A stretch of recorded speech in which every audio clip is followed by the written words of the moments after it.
Welcome to the Economic Report. It's Brian, and today we're talking about the U.S.-Canada trade, gold, and the quiet border battle that no one is reporting on, but we're going to cover today because we have plenty of fans throughout the Anglosphere, whether you're in Canada, whether you're in Great Britain, whether you're in the upper 48, you get the picture, and all that we ask you for is a like and a subscribe. Leave a comment below. I try to respond to as many of those comments as possible. Let's continue. So Canada and the U.S. share the world's longest border and the most unreported economic rivalry, at least as of late. Behind every handshake, there's a quiet tug of war: gold, oil, and policy. Of course, one of the things that we're having total tension about with trade is dairy, digital taxes, and energy exports that are starting to spark friction. U.S. protectionism rises and Canada diversifies trade with Asia. Those are situations that are popping up, and hopefully these things can be ironed out in the not too distant future because they have an upcoming meeting this week. The gold factor is interesting to follow because the Canadian miners are seeing a boom as gold prices are starting to surge. Central banks, especially in Asia, keep buying, betting against the US dollar. And that's not necessarily a bad thing right now because, of course, gold trades relative to the US dollar, and what goes up has quite often come down. There is a history of that, but hey, it's hard to argue with gold that is nearly $4,000 an ounce.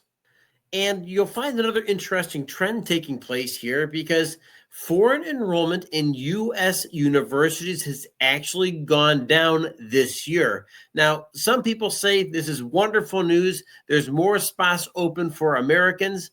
And I would also argue that now we're seeing in Canada foreign enrollment increasing. Yes, it's increasing in Canadian schools. We're talking about record international applications are taking place in Canadian universities.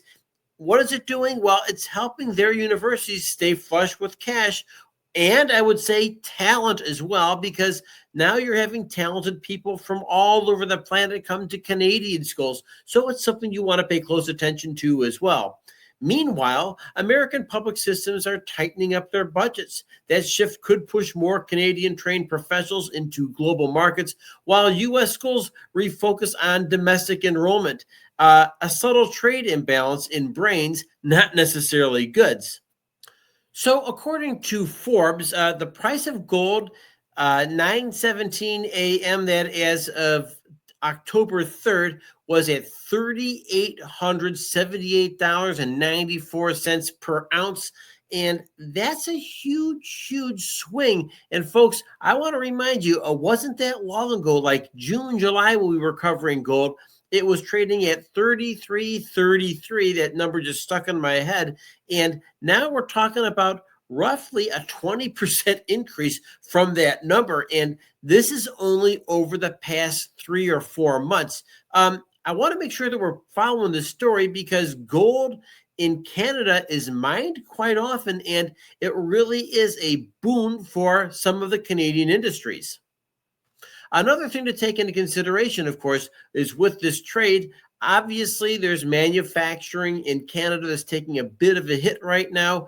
And trust me, folks, it's not just getting hit in Canada, but also it's affecting people here in the United States because there is a lack of car parts. A lot of those car parts produced over in Canada, but now there's tariffs. And of course, I'll never forget the fellow who wrote into me who is in New England. He's running a newspaper. Yes, folks, one of those old-fashioned newspapers. Boy, I miss those days, don't you?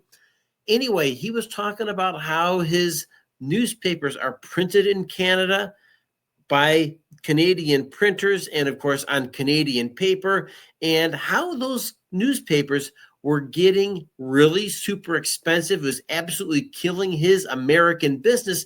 And, of course, what was this from? Well, it was from tariffs. And, of course, he would most definitely be the innocent victim in this whole story. And that's the kind of stuff that really gets people fired up. Let's go ahead and hear from LeBlanc of Canada.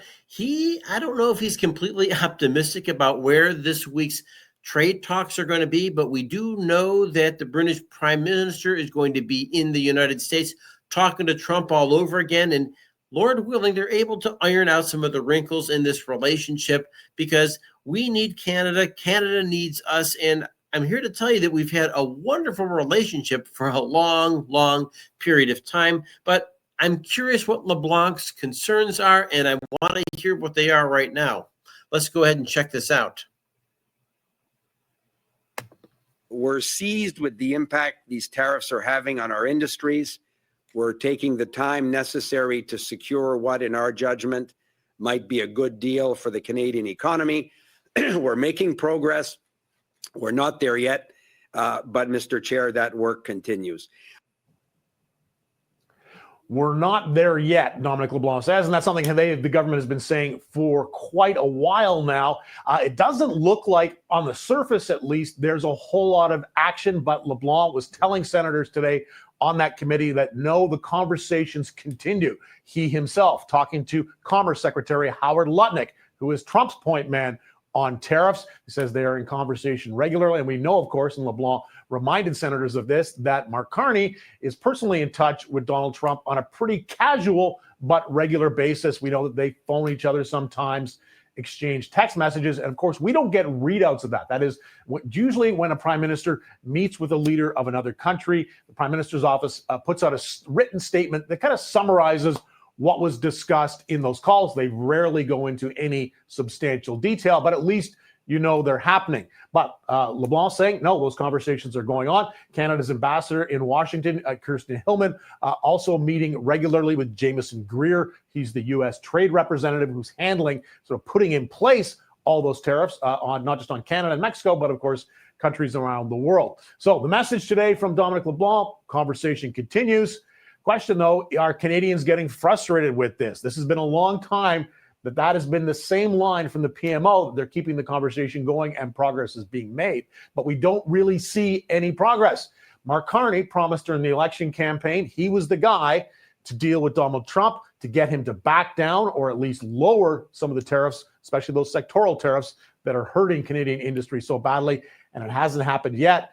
Good news for the Conservatives and Pierre Poilievre, who on almost a daily basis hammers the Carney government saying, you said you were the guy to do it. You're not doing it. What's going on?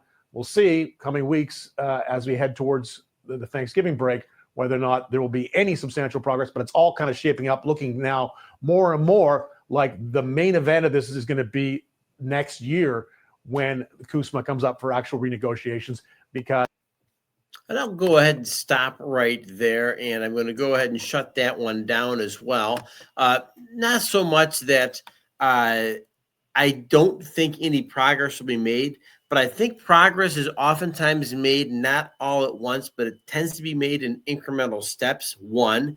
Number two, Canada, please forgive me if you are Canadian watching this, but I do think Mark Carney is a good human being. I don't know his politics very well, but I know that he's very sincere in his thoughts, his actions, and his attitude towards making things happen with Canada. And of course, I do think that he also has a little bit of a big background when it comes to standing up for the U.S. dollar. And maybe that's one thing that we all want to pay attention to as well, because practically everything that goes on, folks, there's a story within a story, right? And if there's any kind of weakness towards the U.S. dollar or second guessing, then of course that's an issue. Of course, trade with Asia, anything that's trade with Asia must be U.S. dollar balanced as well. So I'm just sharing this with you because I do think the best days of the Canadian and U.S. relationships are ahead of it.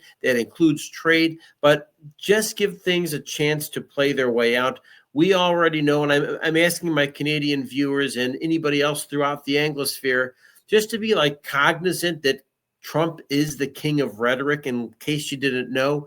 So we'll see what he says. We'll see what comes out of his mouth. And of course, with that, just understand that behind the scenes, people like Howard Letnick are working feverishly to iron something else out as well. So just keep that in mind.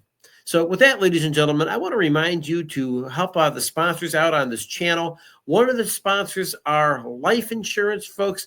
And whether you're anywhere inside of the United States or outside in the Anglosphere, I want to remind you that life insurance is a tax-free donation to your future generations. And of course, I want to remind you that I have life insurance. Everybody needs a policy to safeguard their families, their loved ones, and of course, carry on your traditions. So go ahead and check out the comments below in the description.